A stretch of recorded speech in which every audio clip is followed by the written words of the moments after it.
अस्सलाम वालेकुम नाजरीन, मैं हूं डॉक्टर उस्मान खालिक और आप देख रहे हैं मेरा YouTube channel. Welcome back again to my daily vlog. उम्मीद है आप सब खैरियत से होंगे अपने अपने घरों में। और आज नाजरीन जो है वो मंडे है और क्लिनिक मैंने ही खोला है। आज भी अटेंडेंट हमारा नहीं आया, नज़र साहब, उसकी छुट्टी है। कल तो छुट्टी थी, संडे को उसकी छुट्टी होती है और पता नहीं आज क्यों नहीं आया।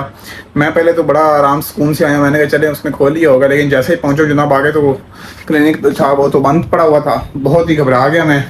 चाबियां लेके आया हूँ, साथ ही हमारा डॉक्टर होता है, उसके पास चाबियां होती हैं। खोला है आके, जैसे ही खोला है और ऊपर से क्लाइंट आ गया।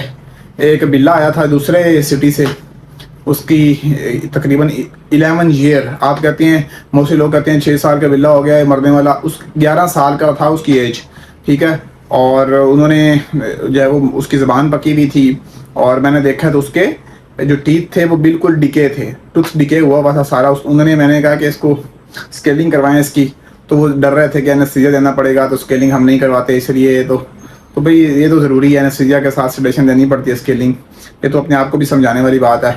तो अभी सफाई सुथराई हो गई है सारी और उसका जो भी ट्रीटमेंट था वो चला गया है। और जो सख्त फीड है, जो ड्राई फीड है, वो उसकी हमने कम करवा दी है, बल्कि वो वैसे ही ख़त्म करवा दिए, खाया नहीं जा रहा, ठीक है। क्योंकि पहले जो दांतों ने काम करना था वो भी ज़बान कर रही है उसको फिर ज़बान के ऊपर छाले भी बन गए हैं, ज़बान के ऊपर काफ़ी ज़्यादा ज़ख्म हुए हुए हैं, अल्सर्स ऑन टंग।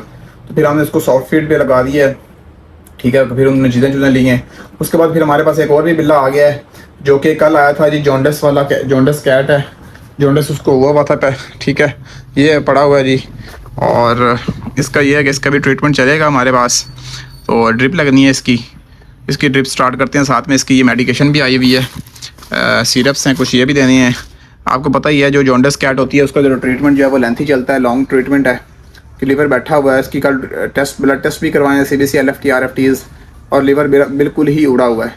तो अभी इसकी सुबह शाम ड्रिप्स चल रही हैं। खाना पीना तो ऑब्वियसली लीवर में भूख लगवानी होती है, 5-7 काम होते हैं जी लीवर के, आपको पता ही है। जो लोग डॉक्टरी शोबे से जिनकी वाबस्तगी है उनको पता है। तो वो बिल्कुल डाउन हुआ है। तो इसके फिर ड्रिप्स, जब खाना पीना खुद से नहीं खा रहा एनिमल तो उसकी फिर ड्रिप्स लगाना पड़ती हैं। माशाल्लाह बिल्ला ये बड़ा प्यारा है, लेकिन अब चूंकि डाउन हुआ हुआ तो ऐसे फील हो रहा है जैसे ये कई दिनों से नहाया नहीं हुआ। तो इसकी अभी हम ट्रीटमेंट चलवाते हैं, फिर जो केसेस आएंगे वो आपको दिखाएंगे, आपने रहना है हमारे साथ। जो है वो कैट की हमने ड्रिप स्टार्ट कर दी है बना के, 2 टाइम की बनाई है, ये देख सकते हैं। एक टाइम की यहाँ तक लगेगी, जहाँ तक ये निशान है, सेकंड टाइम की दूसरे टाइम लगेगी, रात को फिर रिपीट होनी है इसकी। कल से तो तबीयत इसकी काफ़ी बेहतर है कि इसने खाना पीना जो है वो अभी स्टार्ट हमने नहीं करवाया, लेकिन मांग रहा था। हमने फिर भी इसके मैदे को रेस्ट दिया ताकि इसकी जो वॉमिट है वो रुक जाए। वॉमिट भी पहले 2-3 कर रहा था, लेकिन अब माशाल्लाह कल से नहीं है। तो आज की ट्रिप जब लगेगी तो ये खाने पीने पे आएगा। अच्छा, इधर ये होने का मकसद ये है कि चलें, बिल्ला जो है ना, ये कैट्स, इनके एक ये दिमाग में होता है कि हैबिट होती है भाई ऊपर से छलांग लगाना और इस तरह बैठना, इस तरह ये बैठी हुई है। तो चले, मैंने भी इसी तरह बिठाया हुआ है ताकि जो है वो इसकी ड्रिप जो है वो इजीली लग जाए, वरना ये तंग बड़ी करती हैं।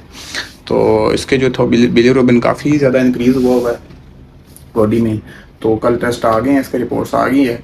तो अभी तो इसको जॉन्डिस है काफ़ी हाई है। कान शान देखते हैं, इसके कान ये देख रहे हैं अभी भी पीले हैं कान सारे, स्किन पिलाहट हुई हुई है स्किन पे। तो भाई इसको यार कान जॉन्डिस जो है वो काफ़ी ज़्यादा है।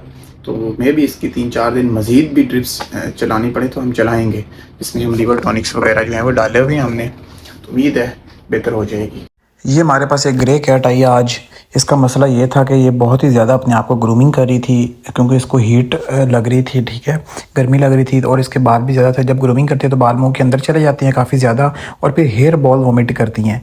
तो हेयर बॉल वॉमिट इसकी तकरीबन 4-5 से ज़्यादा आ चुकी थी। तो इसलिए अब इसको सबका ड्रिप दी हुई है। सबका ड्रिप मीन्स कि ये एक्टिव है और ख़ाना पीना भी खा रही है, लेकिन किसी किसी टाइम वॉमिट करती है। तो फिर इसको सबकट ही जाना पड़ा हमें, क्योंकि बिल्कुल ही एक्टिव थी, नॉर्मल थी, इसका टेम्परेचर भी नहीं था। और ये बहुत ही पुराने हमारे क्लाइंट हैं और बहुत ही अच्छे, इनके 2-3 कैट्स मज़ीद भी हैं। तो इन्होंने इस बार पता नहीं शेव नहीं करवाई, बता रहे थे कि हम इसको एसी पे 24 घंटे रखते हैं, तो इसलिए फिर शेव कराना मुनासिब नहीं समझा। लेकिन ये उसके साइड इफ़ेक्ट्स हैं जी गर्मियों में। फिर भी जो hair ball control, hair ball जो है वो ज़्यादा हो जाती है वॉमिट। उसके बाद हमारे पास ये कैट आई, इसने भी खाना पीना छोड़ा हुआ था। इस कैट की जो एज थी वो 4.5 ईयर तक थी, 4.5 साल तक। और इसने खाना पीना इसलिए छोड़ा क्योंकि इसकी की थी हमने स्केलिंग। दांत जो थे इसके काफ़ी ज़्यादा वो बढ़ गए थे, और दांत जो हैं वो जब इसकी उम्र ज़्यादा हो जाती है तो फिर स्केलिंग ज़्यादा करना पड़ती है। आर्ची का फ्रंट वाली राइट लेग पे जो था ज़ख़म था कोनी वाली साइड पे, इधर टेंशन ज़्यादा होती है, वेट ज़्यादा होता है इनका लैब्राडोर का, तो वो ज़ख़म ज़्यादा बढ़ रहा है। तो उसको फिर हमने किया ये कि उसकी ड्रेसिंग की और इसका ब्लड लेके फिर उसको सेंट्रीफ्यूज करवा के इसका प्लाज्मा और सीरम जो है वो वहाँ पे लगाना पड़ा हमें, ताकि इसकी इम्यूनिटी उस जगह की ज़्यादा हो। तो आर्ची माशाल्लाह बहुत ही खूबसूरत डॉग है। अच्छा, हमारे पास अभी कैट आई थी थोड़ी देर पहले, जिसको मसला ये था कि उसने खाना पीना कम किया हुआ था और घर वाले कहे फिर ये बाहर गई थी, इसके बाद ये आई है और बहुत ज़्यादा इसका टेम्परेचर गर्म लग रहा है हमें। फिर जैसे ही हमने उसकी जो है वो नोट किया टेम्परेचर, तो जनाब उसको तो 104 पे टेम्परेचर था और एक जगह पे उसके ज़ख़म के निशानात थे, जैसे किसी ने काटा हो। फिर उस जगह से हमने हेयर रिमूव किया, वो वहाँ पे तो पस पड़ गई थी। ऐसे भी पस डलना जो है वो स्टार्ट हो गई थी। तो कैट बड़ी एग्रेसिव थी और उसको फिर बड़े अच्छे तरीके से पकड़ के हमने उसका जो है वो साफ़ किया, सारा वाउंड ड्रेसिंग की और साथ में उसको एंटीबायोटिक्स और पेन किलर्स दिए और घर के लिए भी एंटीबायोटिक जो है वो लिख के दी। उसके बाद फिर हमारे पास यही ब्लैक जो है वो डॉग लैब्राडोर आया हुआ था, जिसको कोहनी पे क्योंकि टेंशन बड़ी होती है वो नीचे, एक तो लैब्राडोर पता है ओवर वेट भी होते हैं, तो वेट ज़्यादा होने की वजह से वहाँ पे ज़ख़म हो गया, काफ़ी पुराना ज़ख़म था, ये दोबारा हरा हो गया ये ज़ख़म। ठीक है, तो उस जगह पे हमने ड्रेसिंग करके फिर उसी का ब्लड लेके और उसका जो है वो सीरम सेंट्रीफ्यूज करवा के वो उस जगह पे अप्लाई किया है, क्योंकि इसको बड़ा अर्सा पुराना है ये ज़ख़म। पहले भी हमने सीरम लगाया था तो ये बेहतर हो गया था, अब फिर इंशाल्लाह ये बेहतर होगा, हो जाएगा, तो वो उसका लगाया है। उसके बाद नाज़रीन केसेस आते रहे हैं, लेकिन मैंने फिर वीडियोस नहीं बनाई। जॉन्डिस केस आजकल बहुत आ रहे हैं, आजकल गर्मियाँ हैं, जो ऑब्वियसली पानी जब कम पीते हैं या खाना पीना थोड़ा सा कम करते हैं, लीवर बैठ जाता है, या बाहर निकलती हैं तो टॉक्सिक चीज़ें खा लेते हैं, लीवर टॉक्सिसिटी हो जाती है, फिर लीवर अपना काम कम कर देता है इन फ्यूचर और फिर जॉन्डिस हो जाता है। तो वो चल रही हैं, क्रोनिक डिजीज़ है, तो ये बिलियों में अक्सर पाई जाती है, तो इंशाल्लाह बेहतर हो जाएगी। घर पे भी इसकी मेडिकेशन चलती रहती है। और नाज़रीन आज के व्लॉग को तो हमारे यहीं भी ख़त्म। कल तक के लिए अपना ख्याल रखिए। जज़ाकल्लाह।